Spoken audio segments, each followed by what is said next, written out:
today we are here to witness the presentation of the results of the 2013 year-end audit of the natural gas reserves of Trinidad and Tobago. It was conducted by the International Petroleum Consulting firm Ryder Company of Houston, Texas.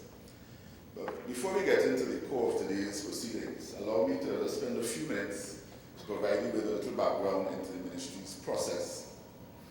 The ministry, in keeping with the fundamentals of good governance, has taken on the obligation of commissioning and providing on an annual basis an independent certification of the natural gas reserves and resources of Trinidad and Tobago. Now, the primary objective of these audits are to prepare a certified statement of the country's non-associated natural gas reserves in the categories of proven, probable, and possible. Secondly, to obtain an independent assessment of our key natural gas exploration resources. Thirdly, to continually review and ensure that we provide a realistic basis for the development of strategies and policies as it relates to the natural gas value chain in Trinidad and Tobago. And in fact, that's the basis on which we plan for the further development of our downstream. And fourth, and by no means least, it's a means of ensuring that we boost investor confidence by providing the assurance that the quoted volumes ascribed to our natural gas resources and reserves have been assessed in accordance with technical best practice and sound and current international industry standards. Now, in order to ensure that there is transparency in our procurement process, these contracts for consultancy have been issued in 5-year tranches. And in fact, we have gone out for open tender on 3 occasions in the past, in 2000, in 2006, and in 2011. And on all of these occasions, the proposals were assessed based on technical merit and of course the price and financial implications as well. And on each occasion, Ryder Company has been assessed to be the preferred bidder, and in fact, they have conducted the audits since 2001 to the present, with the exception of 1 year, 2005, where no audits were conducted because there was a period where we had not gone out for tender for a new consultant. So the Ryder Company has successfully conducted these audits for the last 11 years. I think it's 11 audits over the period. And we are, in fact, very pleased and confident that, in fact, the association with Ryder Company has ensured that we are able to track and trend the evolution of the natural gas sector in Trinidad and Tobago in a very organized manner. So today, we are particularly pleased to have with us Herman, who has been at the lead on several of these audits, and in fact, you'll hear more from him today. And I suppose without further ado, I will just hand it back over to our mistress of ceremonies, who will take us through the rest of today's proceedings. Thank you very much. Thank you very much, Permanent Secretary in the Ministry of Energy and Energy Affairs, Mr. Selwyn Lashley. And now to present the findings of the year-end 2013 Ryder Scott audit, I'd like to welcome on stage to speak with you directly the Managing Senior Vice President International, Ryder Scott Company, Mr. Herman E. Acuna.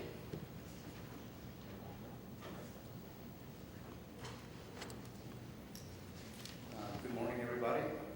All protocols observed. My name is Herman Acuna. Like everybody said, most of you already know me, and it is my pleasure to be back here with you to present the results of the non-associated gas reserve certification as of year-end 2013. Before we get to the numbers, though, I want to congratulate everybody on the upcoming Independence Day for this great country of Trinidad. You know, as I woke up this morning, I started thinking, I'm about the same age as this country. So we're celebrating 52 years, so I'm almost there. And it is remarkable we keep all this presentation, let's keep it respectful also for these countries and a long ways it's come. It's quite remarkable. So my warmest and most sincere congratulations. So now let's get down to the numbers. I always start with who are we? I know most of you have seen this, but it's important for everybody to understand who we are. We have been in business for over 75 years, starting in 1937. Our main asset is we're independent, so we have a multitude of clients, and we don't. Our results are therefore fiercely independent, and we defend them as such. We have been conducting a gas reserve audit certification for the country of Trinidad and Tobago since the year 2000, and has been previously mentioned. The other important aspect that we need to understand is that when we do a research certification and we present some numbers, really we are presenting two opinions. One is the numbers themselves, and the other one is the uncertainty associated with those numbers. And that's why we have these categories of research that we can here improve, probable, and possible. To understand how we're going to distribute those numbers, then we're following, as you can see here, an international standard as is written by the different societies, the Society of Petroleum Engineers, the SPE, the World Petroleum Council, the WPC, the American Association of Petroleum Geologists, the AAPG, and the Society of Petroleum Engineering Evaluators, SPEE. So in this framework, we can then, as we estimate our numbers of reserves, put them into different categories depending on the technical certainty, as proof being the highest level of certainty, probable, possible, but also in terms of maturity.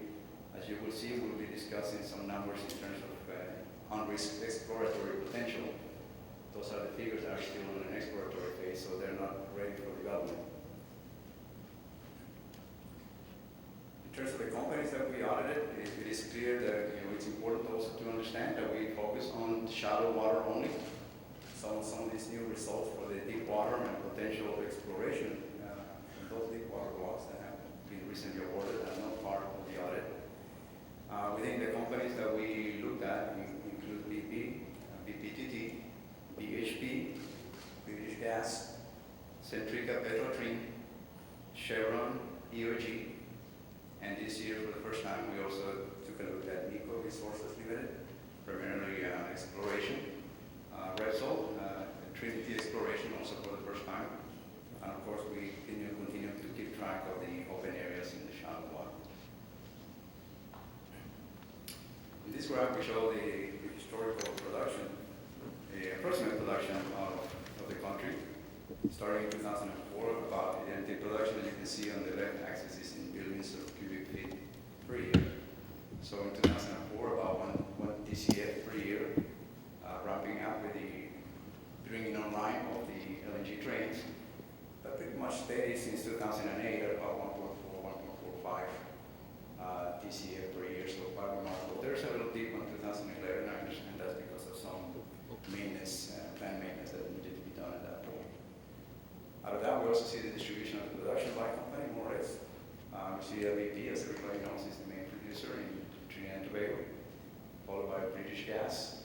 We have also important contributions at this time by EOG and BHP.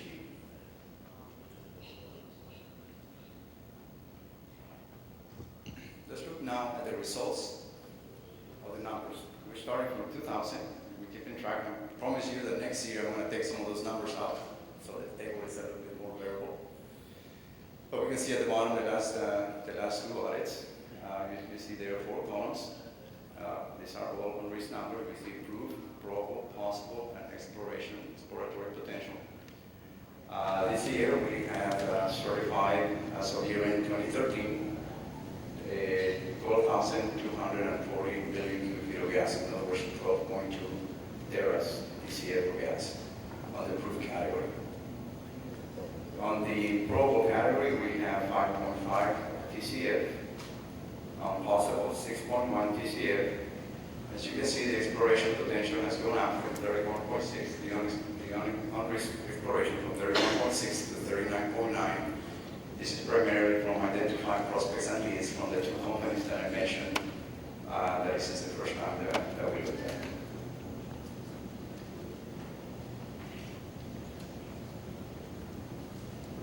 If we look at it in a graphical form, the green bars representing the proof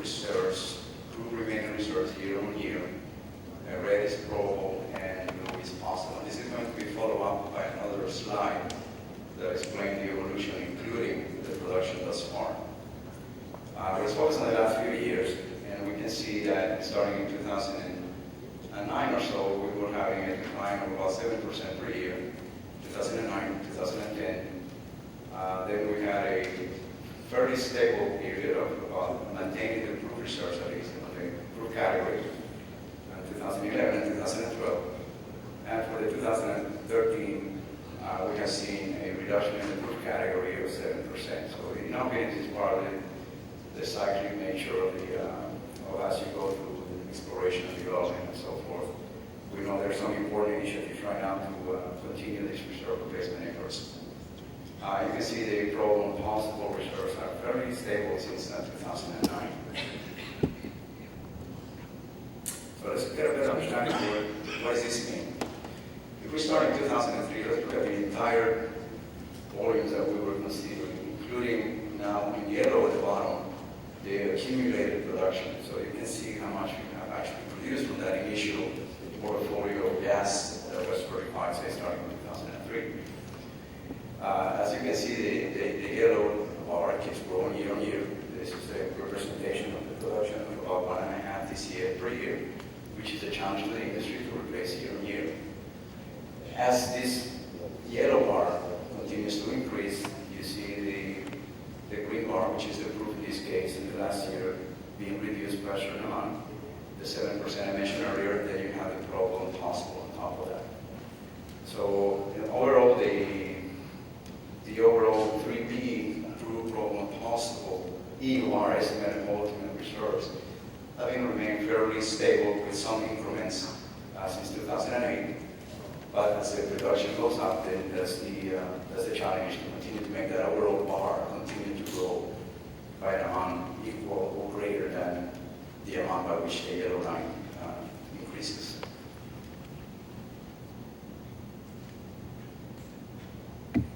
So concluding then the results that we have, we see that we have a decline of about 7% on the proof reserves in 2013.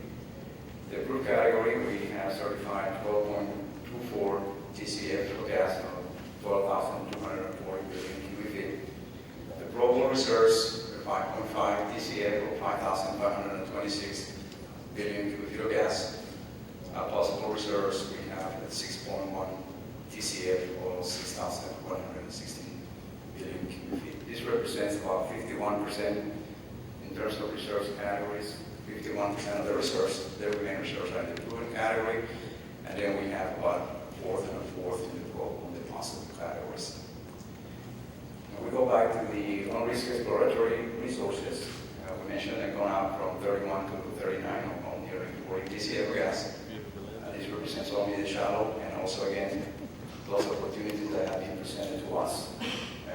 What we call identified exploratory resources. We don't go, as an auditor, we don't go and try to find those opportunities ourselves based on individual seismic that the operators may provide us. And finally, I would say that production in 2013 has continued at a robust pace. The demand of about 1.45 TCF per year. And I think with this final summary of the reserves, I'm going to be concluding my presentation of the results of the audit. And thank you for your attention.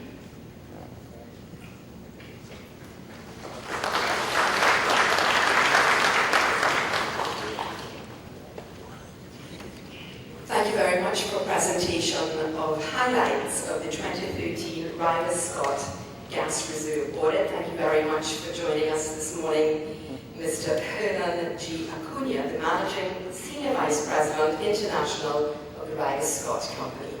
And now we take you to our feature address presented by Senator the Honourable Kevin Ramnerai, the Minister of Energy and Energy Affairs.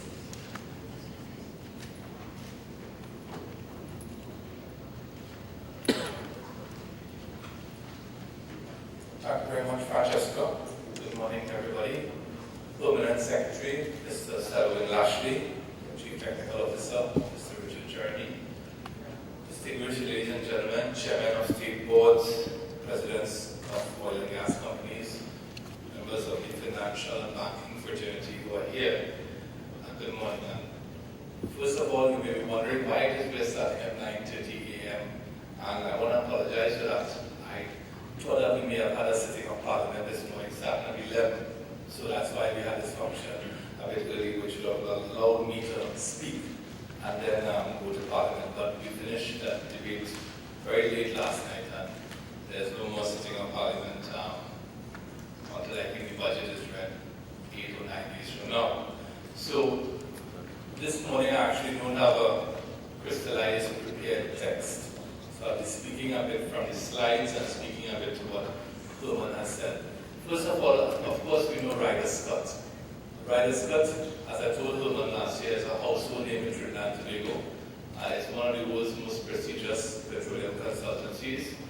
And they have been doing, as the PS mentioned, our audit of the non-associated natural gas reserves of this country since 2011, with the exception, I think, of 1 year, 2005. And the company comes to Trinidad in the first quarter of every year, and they work with our staff at the ministry to complete this audit. And there's a process, of course, the results have to be approved by the Cabinet of Trinidad and Tobago, and usually around July, August, we present these findings. So it's an annual ritual, as I told them, every year on the energy calendar. And the primary objective of these audits is to prepare a certified statement of the country's non-associated natural gas reserves in 4 categories.